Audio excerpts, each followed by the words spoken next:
bilang Diyos. Hindi nababago ang kanyang pangako. Hindi nababago ang kanyang salita.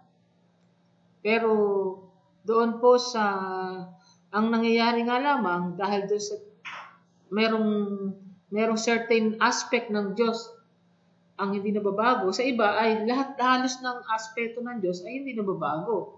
Kaya kung ang Diyos daw ay may damdamin, nagagalit, natutuwa, diba, iba-iba, di ang Diyos daw ay pabago-bago. Ibig sabihin, yung immutability of God na sinasabi din ng Biblia ay sinaklaw pa nito yung damdamin. Pero hindi po tayo naniniwala na yung hindi pagbabago ng Diyos ay saklaw ng kanyang damdamin. Ang damdamin ng tao, nagbabago, isa naiinis, natutuwa, nagagalit. Subalit, tayo po ay naniniwala na ang Diyos ay gayon din. Kaya, masasabi natin na yung pong immutability of God, ang kinawian ay the impassibility of God. Na ang pakahulugan naman na impassibility of God without passion, walang damdamin ng Diyos. Pero yun nga po ang ating lilinaw, na bagamat tayo ay ginagamit natin din yung doctrine ng the impassibility of God, ang Diyos ay impossible or without passion, at yan po ay nakasulat sa ating 1689 na katangian ng Diyos. Pero iba po yung sense na ating ipinapakahulugan dyan. Para po sa atin, hindi ito nangangahulugan na ang Diyos ay walang emotion. Yung gumamit nga po ng apathiya, yan kasi yung Latin na pinaggamitan, apathiya, at sa English ay yung apathy. Yan. Pag sinabi ang tao ay apathetic or pathetic, parang wala siyang sensitivity sa damdamin ng iba. Parang wala na rin siyang damdamin nun. Kaya ang ating pong Diyos ay hindi ganon. Kaya nga po nilinaw na noong gumamit ng apathiya tungkol sa katangian ng Diyos, ang sabi nga ay without flux and passionless, unalterable and immutable. Ang ibig sabihin ito, intention to differentiate God from pagan deities whose temper and whims made them manipulable. Ibig sabihin, meron kasing point of comparison. Meron kasi silang pinapaniwala ang ibang mga Diyos. Palibasa ngayon nalilibot ng mga paganong paniniwala, may mga Diyos-Diyosan sila, na ang kanilang mga Diyos-Diyosan ay sinasabi lang merong iba't ibang mga, ugali na pwede mo mapaghupa yung galit ng kanilang mga Diyos, pwede mo mabigyan ng katuwaan yung kanilang mga Diyos.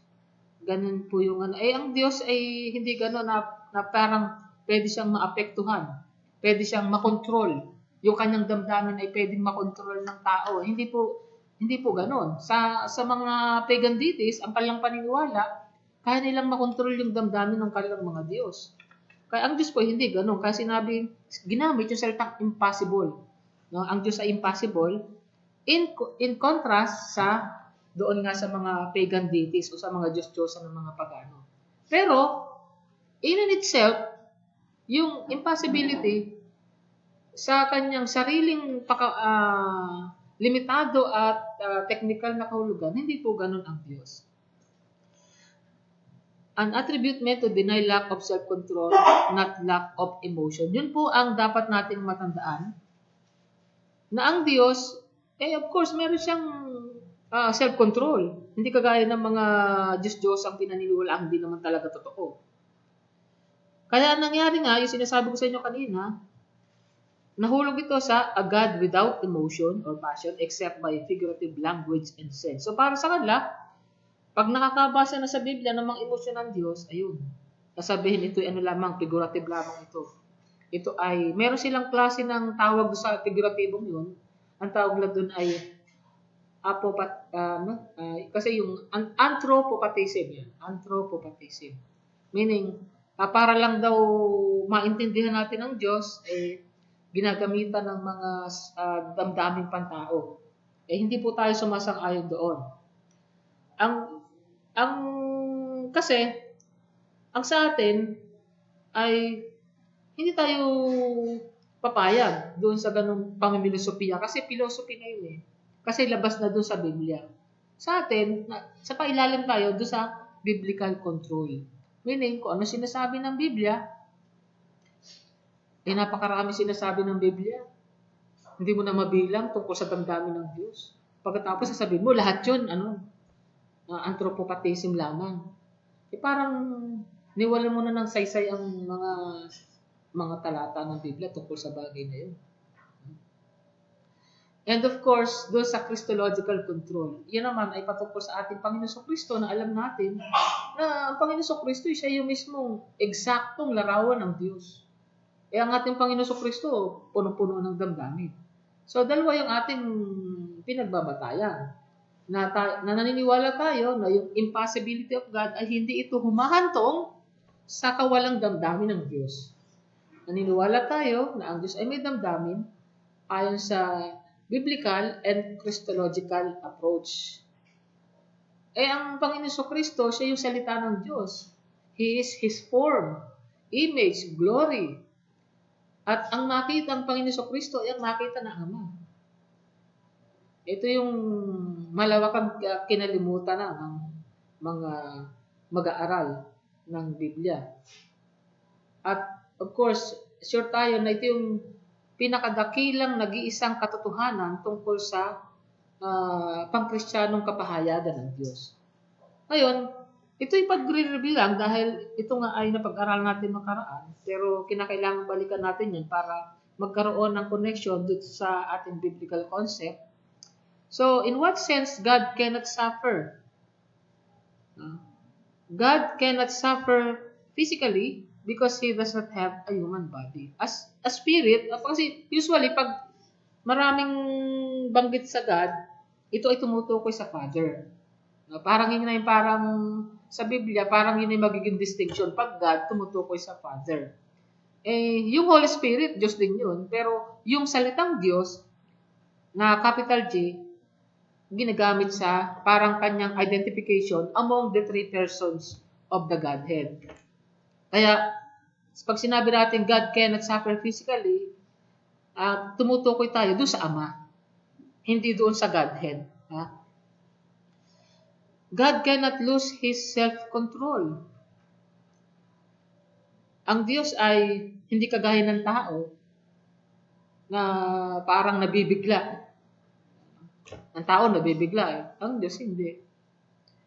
God cannot suffer passively. Pag sinabi natin cannot suffer passively, ay yung suffering ng Diyos ay pwede siya magkaroon ng suffering kung gugustuhin niya kasi wala namang imposible sa Diyos. Suffer as a victim without having foreordained the same.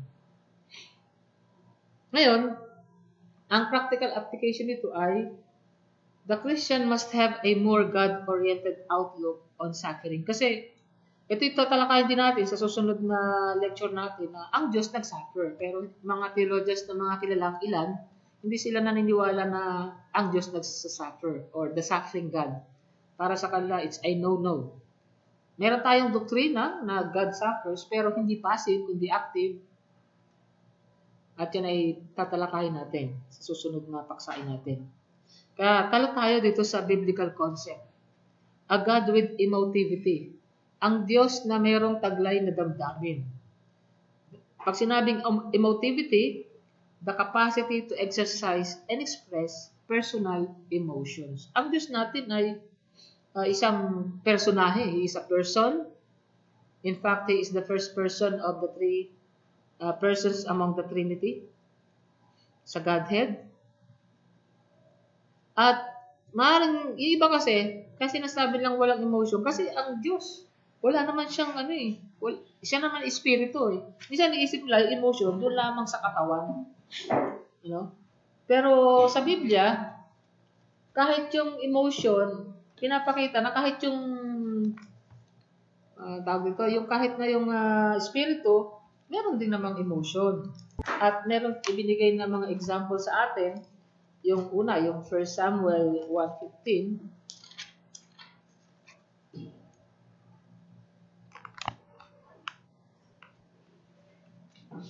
Unang Samuel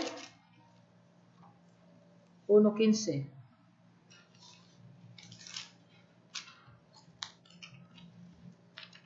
ang sabi rito,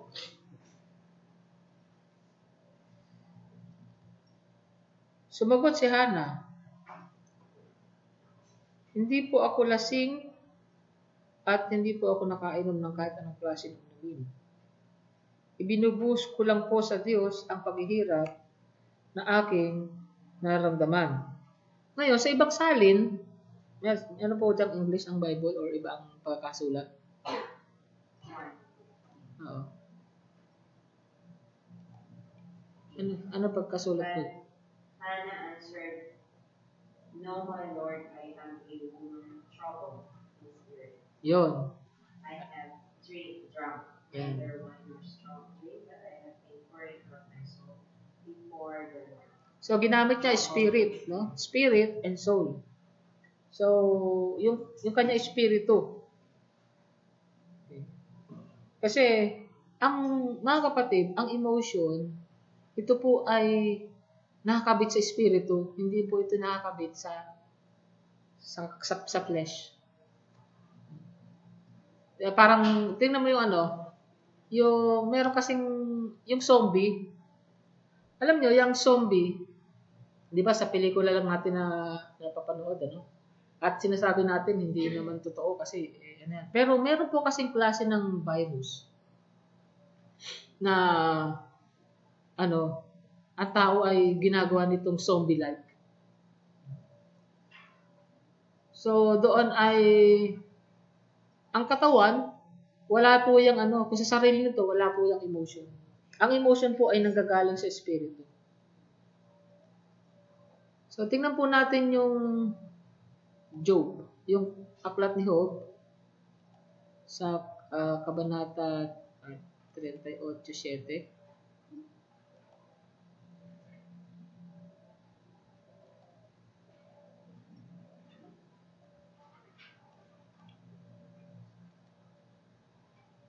Sino po ang nandiyan sa Job?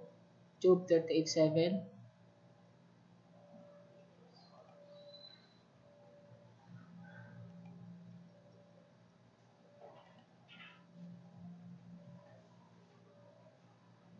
It says, "When the morning stars sang together and all the sons of God shouted for joy." Tama po, yan nga yun. Yan po yung tumutukoy po sa mga angels. Mga angels, ano po yan Mga espiritu po ang mga angels tingnan mo kung damdamin nila. Hindi lang sila joyous no? They shout for joy. Yung sobrang kagalakan na talagang sumisigaw po sila. Yung Luke 15:10.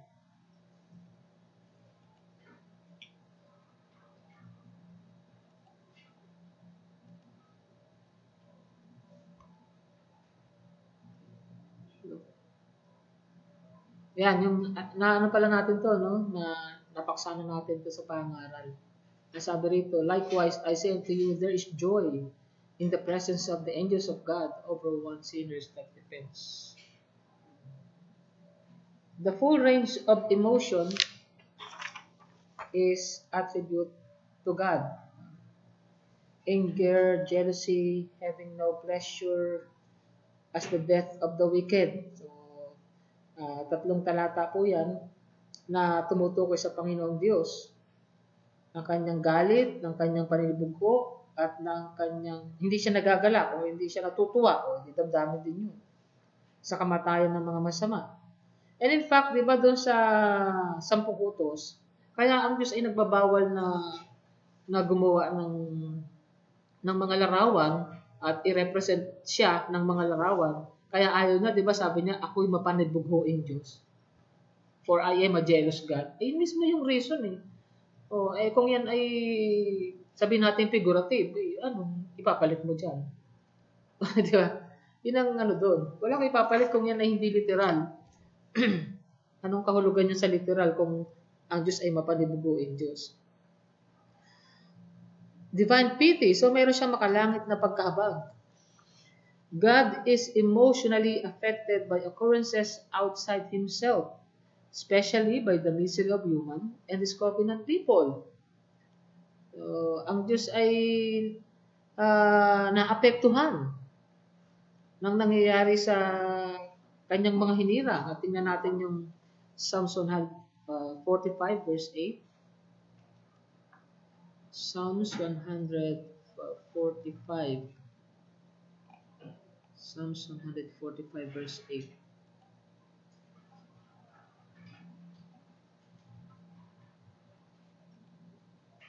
Patuloy.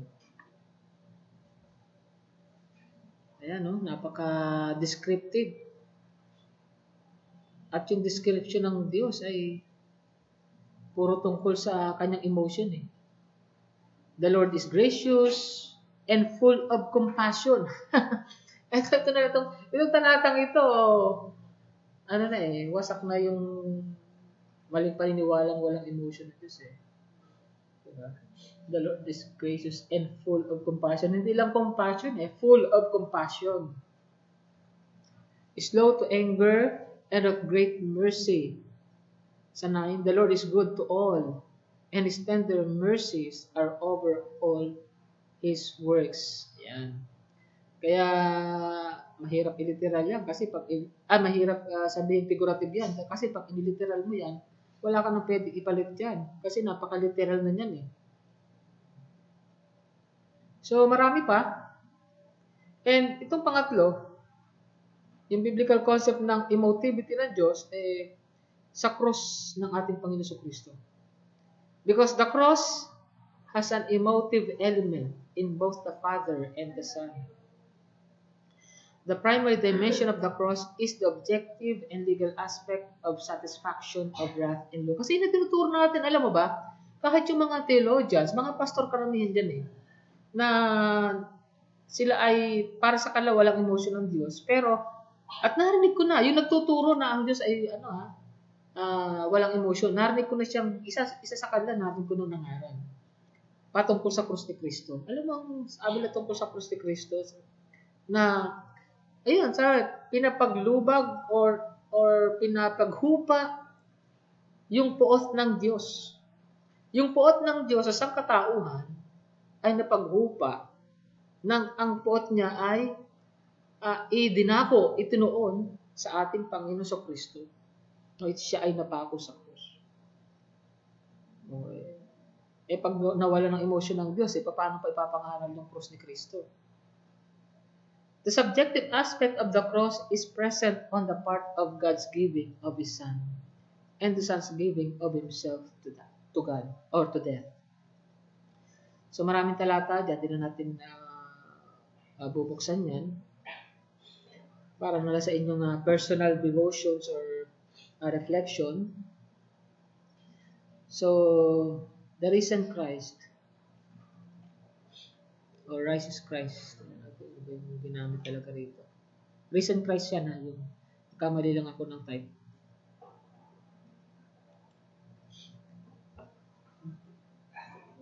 The note of triumph and victory is secured by the resurrection of Christ. Ngayon, bubuksan natin yung Romans 8:34.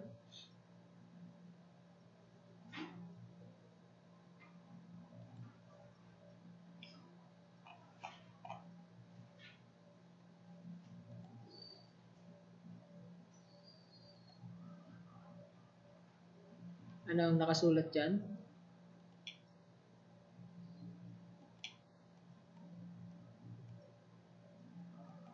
Romans 8:34 and following.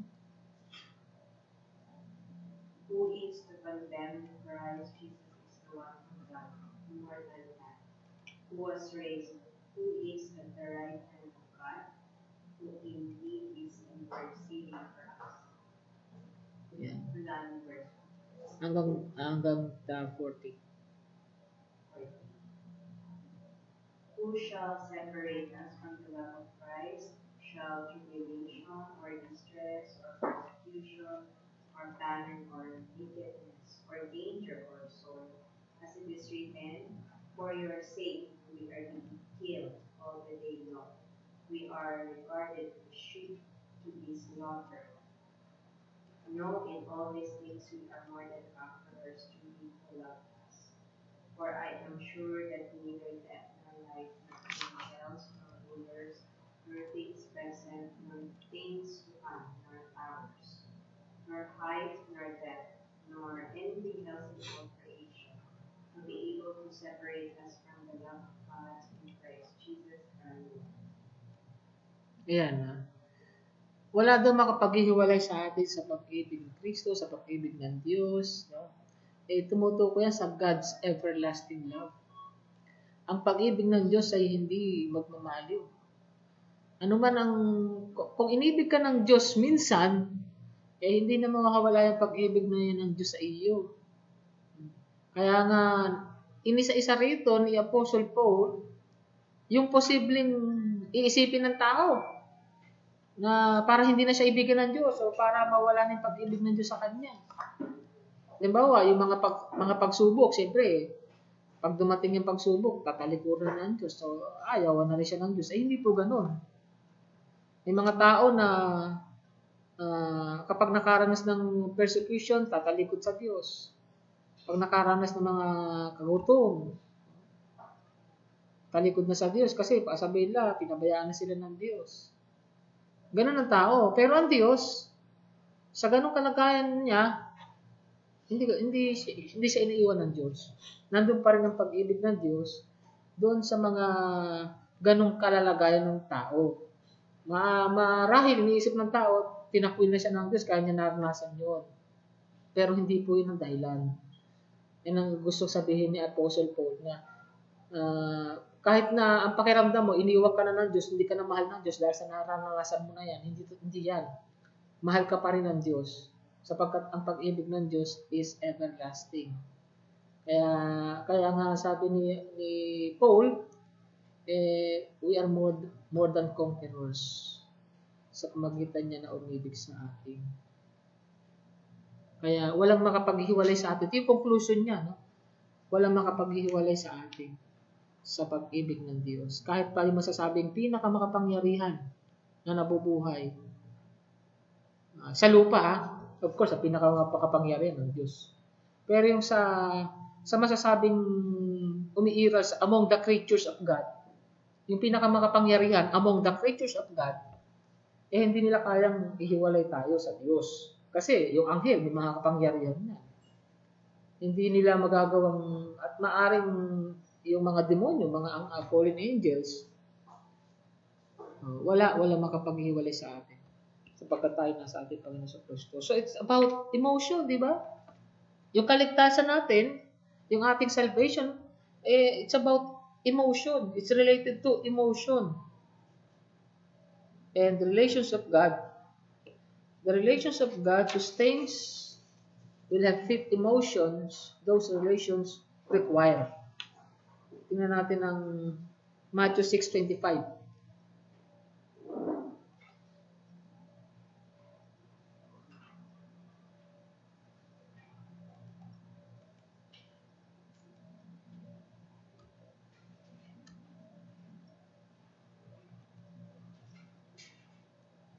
Okay.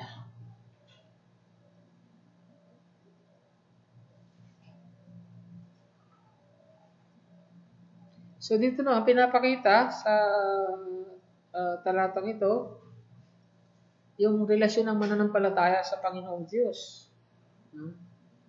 Na ang Diyos, yung pagmamalasakit ng Diyos hindi humihiwalay. Hindi napuputol yung kanyang pagmamalasakit sa mga mananampalataya.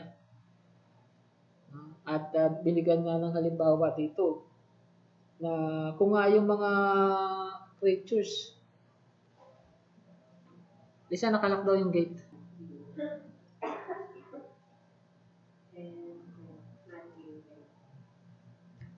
Patuloy.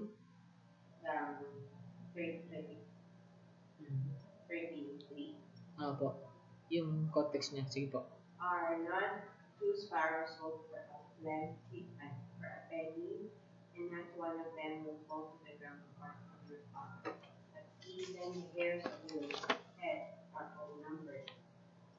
Fear not, therefore, you are more valued than many sparrows. So everyone who acknowledges me before men, I will also acknowledge before my Father who is in heaven. But Whoever denies me before men, I also will deny before my Father who is in heaven. Ayan. So, ang relasyon po ng tao sa Diyos ay nakaangkla po yan sa emotion. Eh. Di ba, halimbawa, meron kang kaibigan. And then yung kaibigan mo, meron siyang kaibigan na hindi mo kaibigan. At natuklasan mo na sinisiraan ka doon sa kaibigan niya. Tinuturing mo siyang kaibigan. So, parang denial na yun ng, ng friendship, tama? Kaya pag gano'n, i-deny mo na rin siya. Sabi mo, hindi na kita kaibigan. So, saan yun? Saan nag-uugat yung ganong mga pagkilos, mga desisyon? Sa emotion. Sa damdamin. Nasaktan ang damdamin mo eh. Di ba? Kaya, pinutol mo na yung pagkaibigan mo sa tinuturing mo kaibigan kasi nasaktan ka. So, gano'n din po sa Panginoon Kristo, no? Pero as long as hindi mo siya tinatatwa, sabi niya, di ba? Hindi ka niya tatatwa, pero pag itatwa mo ang Panginoon, yung sabi, tatatwa ka rin niya sa presensya ng Ama. So, napakahalaga po ng emotion patungkol sa relasyon sa Diyos. Kaya nga, yung pag-provision ng Diyos because yung kanyang pagmalasaki, tatawag doon yung kanyang tender mercies. Kaya tayo tumatanggap ng mga provision, kaya tayo kinakalingan ng Panginoong Diyos, ito ay nakaugat doon sa kanyang damdamin, doon sa kanyang kahabagan sa atin. Kaya kung tatanggalan mo siya ng damdamin, ano na yung salitang pagmalasakit, hindi na magagamit sa Diyos. At ano pa naman tayo ng Diyos, bakit pa natin tayo, di parang tayong babaksak tayo sa deism. No, malayo ang Diyos kasi walang damdamin. Yung kasi ang paniniwala ng mga deist ang Diyos basta lumikha lang. Parang we were created mechanically, tapos na ang lahat. Nalikha na tayo, bahala ka na sa buhay mo. Ganun ang mga deist. Yun yung paniniwala ng deism. Kaya kung tanggalan mo ng emotion ng Diyos, kung hindi ka maniniwala ng Diyos ay may emotion, yun ang kauwian mo, deism. So, we must deal with God's attributes in a manner that breeds spiritual of God, not mere academic exercise. So, kasi alam mo yung deism, ano yan more on, sabihin natin, logic, okay? Detached from God. At ang naghihiwalay sa Diyos ay ang damdamin. And therefore, ang mga deist, hindi na kinakailangan na magkaroon ng pag-ibig sa Diyos. Basta, kaya nga nahihirapan akong intindihin kung bakit nagagawa pa lang manalangin sa Diyos. What for? Nanalangin dito sila sa Diyos So, by the attributes of God, we are knowing God. Yun ang napakahalaga. Ang katangian ng Diyos, marami halos dyan, ay katangian pang emosyon. Kaya kung tanggalan mo na emosyon ng Diyos, ibang Diyos na yun. Diba?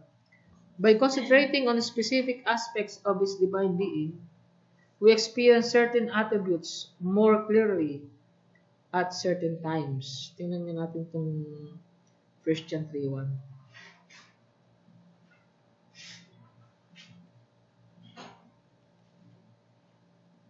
Okay. 1 John 3:1. Ayun, love one another. Ito the love that calls us son. Magtakin mo yan. Behold, pag sinabing behold, talaga lahat ng attention mo, isipan mo, doon may focus. Behold, what manner of love the Father hath bestowed upon us. Yung binigay ng Diyos sa atin, pag-ibig that we should be called the sons of God. Yun nga pala, kaya pala tayo natatawag ng mga anak ng Diyos Dahil doon sa damdaming pag-ibig ng Diyos. Therefore, the world knows us not because it knew Him not. Beloved, now we are the sons of God, and does not yet appear what He shall be. But we know that when He shall appear, we shall be like Him, for we shall see Him as He is. And every man that has his hope in purifies himself even as he is pure. Yan.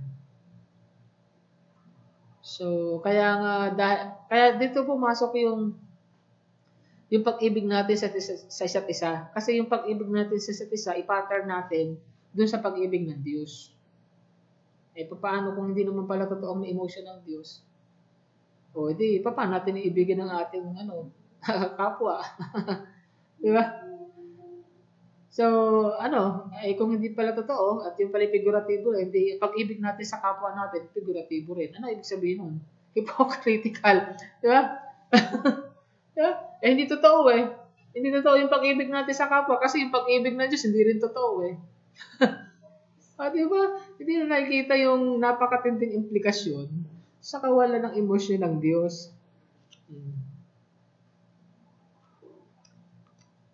So, without partitioning the fullness of His divinity, His attributes are not divided into parts and must always be understood interdependently. Bagamat iniisa-isa natin yung mga katangian ng Panginoong Diyos, pero hindi yan magkakahiwalay.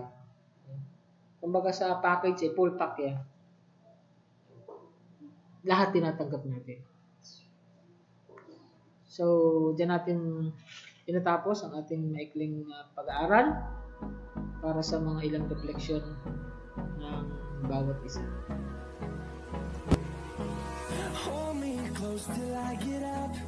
Time is barely on our side.